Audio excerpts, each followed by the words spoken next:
Willie D Live. And when I look at things like that, I say, now look at that.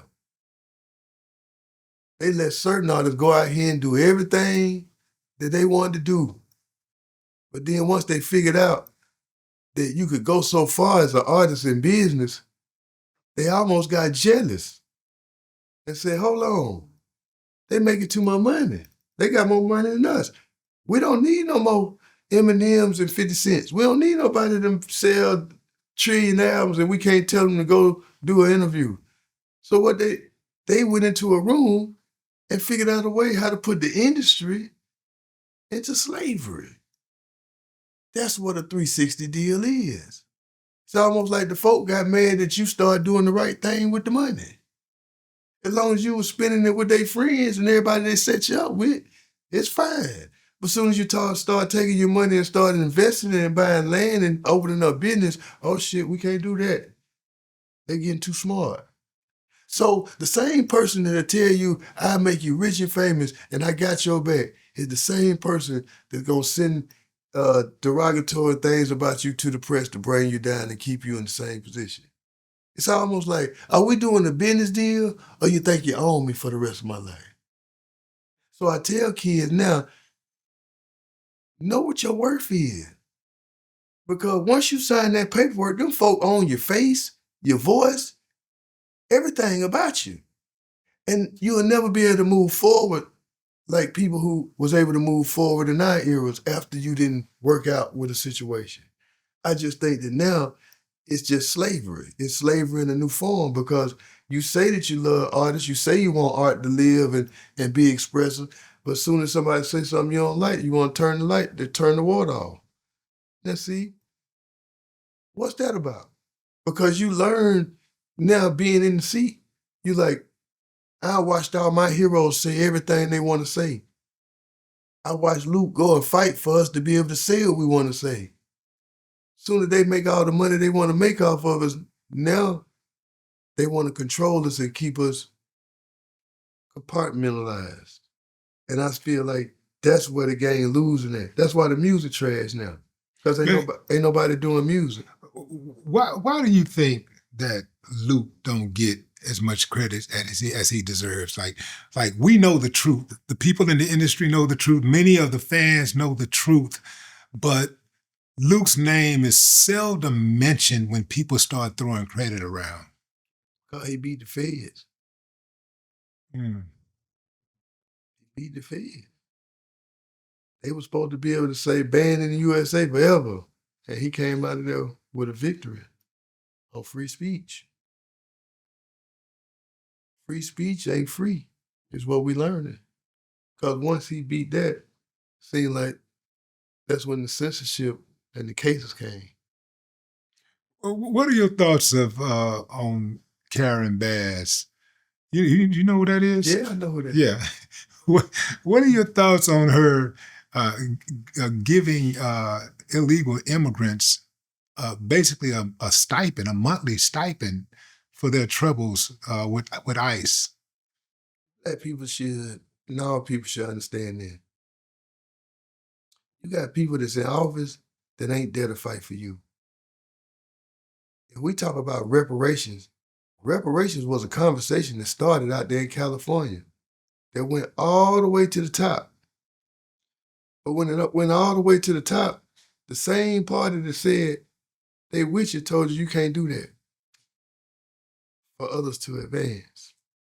But at the same time, you telling me that it's cool to give somebody I don't even know some money to survive in the country that ain't never gave me nothing.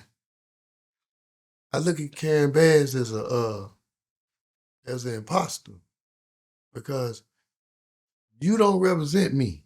You represent somebody else. Because I don't know. I think coming from where we come from in the South, Black people did everything. Black people laid the concrete. Black people went out there and picked. Black people did all of that. So when you say we got to take care of these people because they got to pick our crops, where your children at? This ain't got nothing to do with them people. It's got something to do with the system being able to pay a group of people cheap labor, for cheap labor. So can bass to me and to the California black people out there, man, like, we got so much power, but it's only in gangs. It's only in street stuff. It's not in power in the system out there. And I think when you look at it, everybody out there bought off. All of these people that's in power, especially when you look out there, it's kind of like from the governor to everybody. It's like, you're supposed to be a great governor, but your city and your state is in shambles. Like, I used to go to LA. I used to go to the Bay. It looks nothing like what it looked like in the 90s. And that's just about people not caring about life. But that's because the government has set up systems for people not to care. If you keep giving the junkies what they want, man, what they gonna care for about doing it right? So when you look at Can Bass and you're like, man, like, when are y'all people gonna wake up and understand it's not about what somebody look like, it's about their policies. And if you look at what's going on right now, nobody can ever directly say that they can do anything for us, but they can always directly say they can do something for somebody else. And I just want black people in America to just wake up to that one fact. Like, man, we can go out here and say, make sure they all right, but fuck us. Make sure they all right, but fuck us. That's insanity. You're absolutely correct. You know what's crazy is that we know how they feel, right? We know how they feel. Right. Who are they? Somebody up there. Who is they? Who is it? You know who they is, motherfucker. Yeah. Yeah. But I'll tell you, just in case I ain't scared to say it, they is anybody that don't want to see us rise. Right. Don't want to see us get it. Don't want to see us have it. You are they. That's you. Now, so we know they, don't want us to make it or whatever, and don't think we should have it. But what trips me out is those who are within who will go and fight for other people before even fighting for themselves and fighting for people who will not fight for them. I'm just not with that, bro. Like, if you with me, I'm with you. You know what I'm saying? Me too.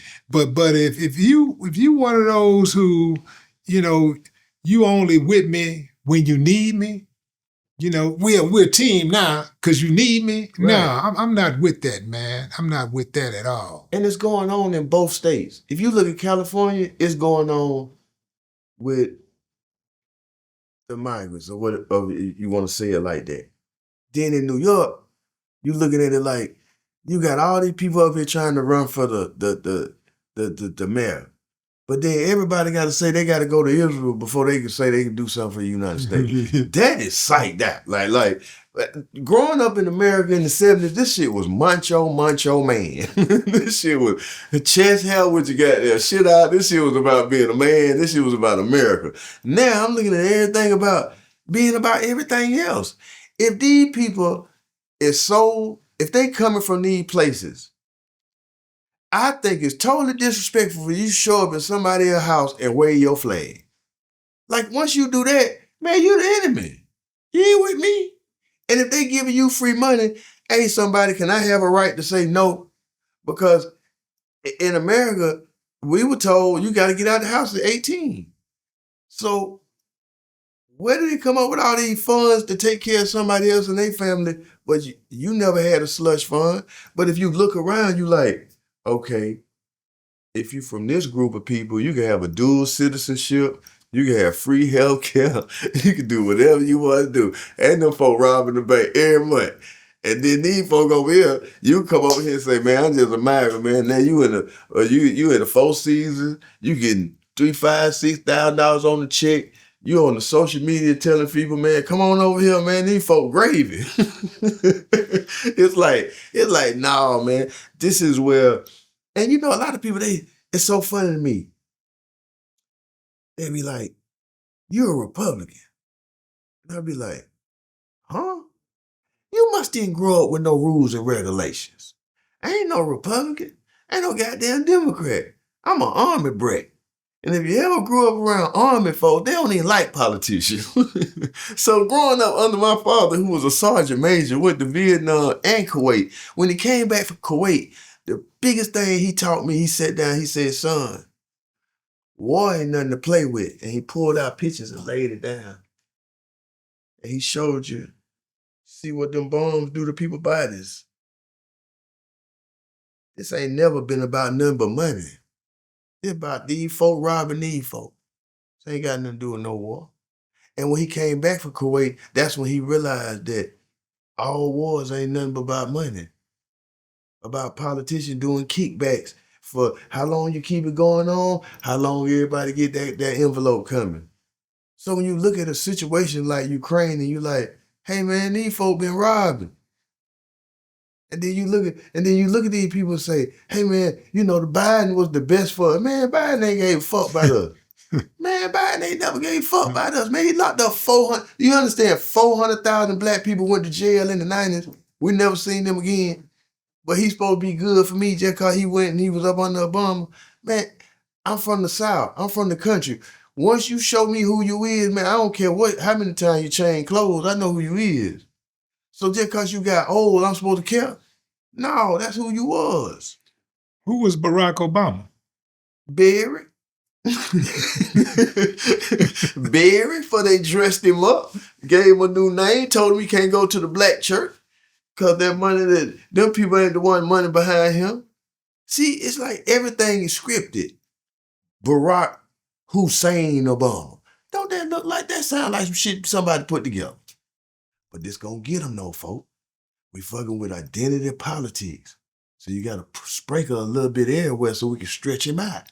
And that's what they did. They made you feel like he was here for you, but he was here for a whole nother group of people. Because after he left office, bro, I just started seeing shoes. The color changed everywhere. The children got weak. The girl wanted to be boy.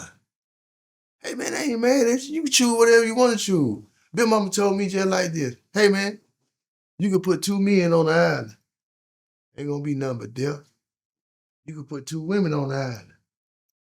Ain't gonna do nothing. You put a man and a woman on the island. That's gonna create life. That's simple. So at the end of the day, for me, I ain't tripping about what you choose. But I'm saying it's been a systematic, driven program to desensitize and feminize black men. I ain't going. Never. And just because it's right for you and just like it's cool for you, I'm going to stand on this because I know this work. Everything you talking about was created in the pandemic. They got mad at Gipp in the pandemic. I say, man, look, man, we were talking about this on cell therapy, man. Go get Behold of the Pale Horse and read the book. It's rolling out just like the book. These folk telling you.